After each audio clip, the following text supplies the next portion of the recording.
Mais le débat, il ne se mène pas parce qu'il est bloqué à l'intérieur de la profession. Donc ce qu'on fait, avec les agriculteurs, on le fait. Comme ça, c'est là, ça se voit, et puis c'est terminé. Il n'y a plus besoin de discuter. Vous le voulez ou vous ne le voulez pas, mais c'est de votre responsabilité. D'accord? C'est un argument économique. Oui. Du moment que le monde agricole comprendra, il en a besoin, on a issu du monde agricole, oui. C'est par notion économique. Aujourd'hui, tout le monde crève de vivre à l'agriculture. L'élevage est en crise, on le voit. Quand on parle de paille de 25 tonnes à l'hectare, on se dit qu'est-ce qu'il va rester à nos éleveurs? Une question pour justement pailler les animaux. Oui. Et en plus, la notion, c'est qu'aujourd'hui, on ne gagne pas d'argent, clairement, on le voit tous les jours. Si un peu, il peut y avoir un gain de 100 ou de 200 euros à l'hectare, les agriculteurs ne demandent pas plus aujourd'hui. 100 ou 200 euros, 150 euros, ça va déjà être énorme. Alors, le fait d'alimenter la pompe, ça va prendre quand même un temps. Et il faut que toutes nos parcelles aujourd'hui soient semées en blé pour produire toute cette paille. Parce qu'un hectare de blé, ça ne produira jamais 25 tonnes de paille. C'est pas comme ça que ça marche. Non, mais c'est pas comme ça que ça marche, sauf qu'il faut alimenter ce pompe si on vous dit. Oui, la pompe, on l'alimente par la fertilisation au départ. D'accord? Et en fait, comment on fait? Avec les éleveurs, c'est très facile. On a des plantes extraordinaires, on a des plantes pérennes. En fait, ce qu'on a oublié, c'est ce que c'est qu'une plante réellement.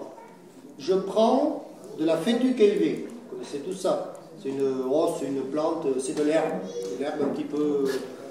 En fait, c'est l'herbe qui a le plus gros rendement d'herbe, si je lui mets un petit peu d'azote. D'accord? En fait, une prairie, ça produit autant de biomasse sur le sol que dans le sol.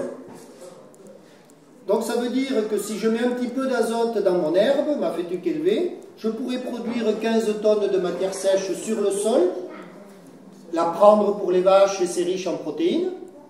Et dans le sol, j'ai déjà 15 tonnes équivalent paille avec le système racinaire. Donc je ne suis pas à 25, mais je suis déjà à 15. En fait, on se rend compte que la solution elle est dans la plus grande productivité possible du système végétal et dans sa bonne gestion. C'est-à-dire, je dois laisser quelque chose au sol à tout prix pour le nourrir, pour que la machine se mette en route. Et donc, exit les rairas qui valent rien. Sauf que les gars sont encore avec des rairas. Et on commence comme ça. Ensuite, on continue avec du maïs. Pourquoi avec du maïs? Et pas du blé. Le blé, foutez-moi ça à la poubelle. C'est bon pour les hommes, c'est pas bon pour les vaches. Qu'est-ce qu'on fait? On sème du maïs, parce qu'entre deux maïs, je peux mettre une interculture qui pourrait faire 12 tonnes de matière sèche pour le sol, si j'ai assez d'herbe pour les vaches. D'accord? Ben, du coup, je sème mon maïs dans l'interculture 12 tonnes de matière sèche, équivalent à 12 tonnes de paille. Ce maïs, il va faire 100 quintaux à peu près, parce que je suis mauvais, je ne sais pas tout cultiver encore, je n'ai pas appris la bonne leçon, je ne sais pas faire 180 quintaux, mais 100 je sais faire. Eh bien, 100 quintaux secs de maïs, c'est 10 tonnes de paille. Ça veut dire que je ne dois surtout pas ensiler le maïs fourrage, mais je dois faire du maïs grain, parce que j'ai 10 tonnes de paille qui reviennent au sol en plus, 12 et 10, 22, 25, je suis bien, super, et je n'ai pas compté les racines. Donc j'y suis, en fait. Et que mangent mes vaches? Eh bien, mes vaches, c'est très simple. Elles mangent de l'herbe riche en azote, ce qui fait que je n'ai pas besoin d'acheter du soja, que je complète avec beaucoup d'énergie issue du maïs grain, qui fait que je produis 9000 litres de lait autonome ou 2 kg de viande par vache et par jour, si j'engraisse. Conclusion, j'achète pas de soja, je m'enrichis, je baisse mes GES, je stocke du carbone dans le sol, j'ai une super agriculture, le sol est couvert, il n'y a pas d'érosion, il n'y a pas de fuite, tout est pompé, il y a de la biodiversité partout. Qu'est-ce que tu attends? De quoi tu as peur? De quoi vous avez peur? Au boulot, il y en a partout en France, il y en a partout. On peut attendre de faire une interculture l'hiver, c'est quand même très très difficile. Faire une interculture l'hiver entre deux maïs, c'est quand même très difficile. Non, c'est très facile, il faut que ton maïs soit récolté le 1er octobre. Et sauf qu'ici, c'est pas possible. Mais si, c'est possible, je prends la variété qui va bien.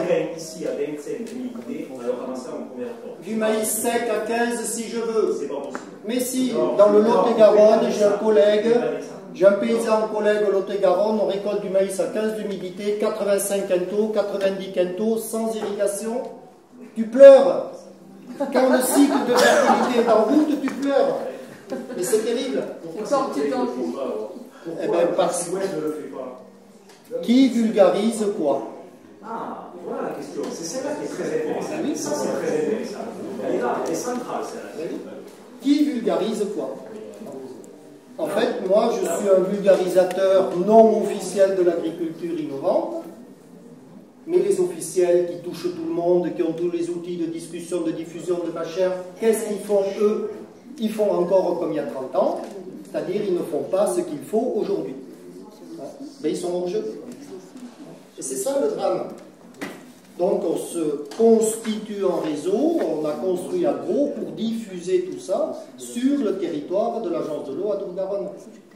Voilà. Et donc quand tu es un tout petit peu aidé, ça finit par se voir et on a des stratégies organiques, couverture horizontale, couverture verticale, partout où on peut, on remet des arbres. Parce que ça aide, quelques feuilles mortes qui tombent avec le vent, ça aide à faire de la paille. C'est tout. Et c'est gratuit après. Alors le petit arbre, il est minable, mais un jour, il sera grand. On espère qu'il y arrivera. Et donc ça, c'est terrible quand tu décris ça comme ça, parce que c'est un vrai tremblement de terre. L'Institut technique de l'élevage n'y est pas, l'INRA n'y est pas, Arvalis, l'Institut du végétal n'y est pas, les chambres d'agriculture n'y sont pas, les COP n'y sont pas, le syndicat majoritaire n'y est pas, personne ne fait. Donc tu ne peux pas progresser. Il n'y a que les volontaires et les courageux qui progressent. Un drame.